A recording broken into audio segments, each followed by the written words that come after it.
तरह प्यार करना बिल्कुल अच्छा नहीं लगता। वो बार बार किसी न किसी तरह माँ को भाभी के खिलाफ भड़काती रहती, लेकिन कोई फायदा ना होता। एक रोज, अरे बेटे किशन, जा बहू को कहीं घुमा कर ला, सारा दिन घर में काम करती रहती है। हाँ माँ, हम लोग जा रहे हैं ना गोवा। अच्छा जी, भाभी ने तो हमें बताया भी नहीं। वैसे तो सारी पंचायत करती है, ये गोवा वाली बात क्यों छुपा गई हमसे? अरे क्योंकि उसे खुद नहीं पता था बहन, मुझे टिकट सस्ती मिल रही थी तो मैंने बुक कर दिया। हाँ शिखा, पैकिंग कर ले, संडे हम जा रहे हैं गोवा। दोपहर में शिखा पैकिंग कर रही थी कि सास आ जाती है। ये क्या बहू, साड़ियाँ? अरे गोवा जा रही है घूमने या फिर शादी में मायके हैं? माँ जी, ऐसा कुछ है ही नहीं, समझ में नहीं आ रहा क्या रखूं कपड़े में। अरे तेरी और श्वेता की साइज तो एक ही है, उसके कुछ मॉडर्न कपड़े ले ले, आकर लौटा देना। हाँ माँ जी, ये ठीक रहेगा। शिखा श्वेता के पास जाती है और उससे कपड़े मांगती है। ना जी ना, मैं अपने कपड़े ना दूं, वैसे भी फैल जाएंगे मेरे कपड़े, बहुत महंगे वाले हैं। शिखा मुंह लटकाकर कमरे में आ जाती है तो सास कहती है, चल तैयार हो जा, तुझे मैं शॉपिंग करा कर लाती हूँ गोवा की। बस फिर क्या था, सास बहू निकल जाते हैं मार्केट और एक से बढ़कर एक ड्रेस खरीद कर घर आते हैं। पहले बता देती कि नए कपड़े दिलाने वाली है भाभी को, तो मैं अपने ही दे देती ना भाभी को, मुझे दिला देती नए कपड़े। देख श्वेता, परिवार का मतलब सबके साथ रहना होता है, ना कि सिर्फ अपना सोचना। वैसे भी तुझे अच्छे संस्कार सीखने चाहिए। और रही बात कपड़ों की, तो शिखा, आज से घर पर भी तू मॉडर्न कपड़े ही पहनेगी, कोई जरूरत नहीं है ये साड़ी वाड़ी लपेटने की। अब क्या था, घर पर श्वेता और शिखा एक जैसे रहते। एक बार पड़ोसन आती है। अरे बेटा, अपनी माँ को तो बुलाना जरा, बात करनी है। शिखा सास को बताती है और रसोई में चली जाती है। ये आपकी बेटी बहुत बड़ी हो गई है, इसके लिए एक रिश्ता है, कहो तो बता दूं। ये बेटी नहीं बहू है, घर में सब एक जैसा ही रहता है। वैसे मेरी बेटी भी बड़ी हो गई है, कोई रिश्ता हो तो जरूर बताना। पड़ोसन रिश्ता लेकर उन लोगों के घर आती है। तब श्वेता की होने वाली सास कहती है, तो ये घर है, कितने मंजिल का है? और ये बहू ने आपकी क्या पहन रखा है, जीन्स टॉप? अरे भाई, साड़ी वाड़ी नहीं है क्या इसके पास? देखिए, सर्दी है तो साड़ी में बहू कैसे मैनेज करती, वैसे पहनती है साड़ी भी।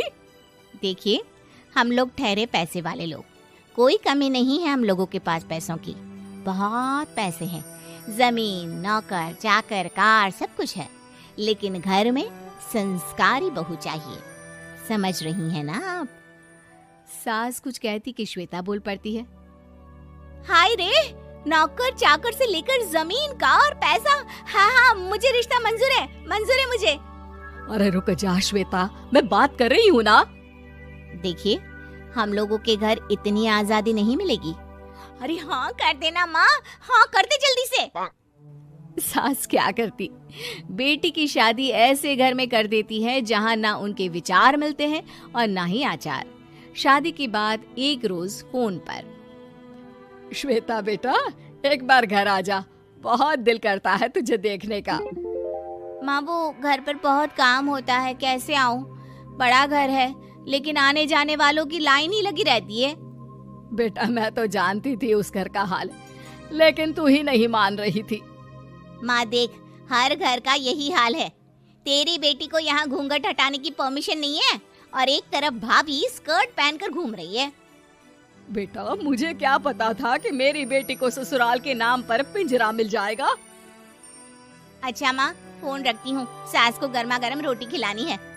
तुम लोगों की तरह नहीं कि एक रोटी बनाओ, एक सब्जी बनाओ, फिर सारा दिन फ्री होकर घूमो।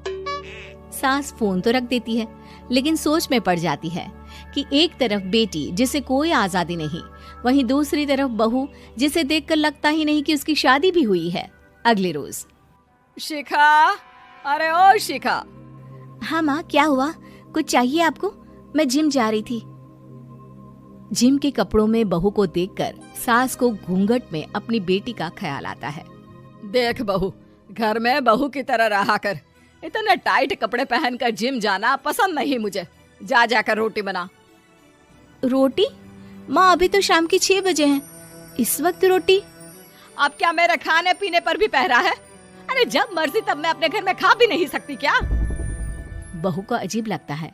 वो समझ नहीं पाती कि जो सास कल तक इतनी सपोर्टिव थी, उन्हें अचानक से क्या हो गया।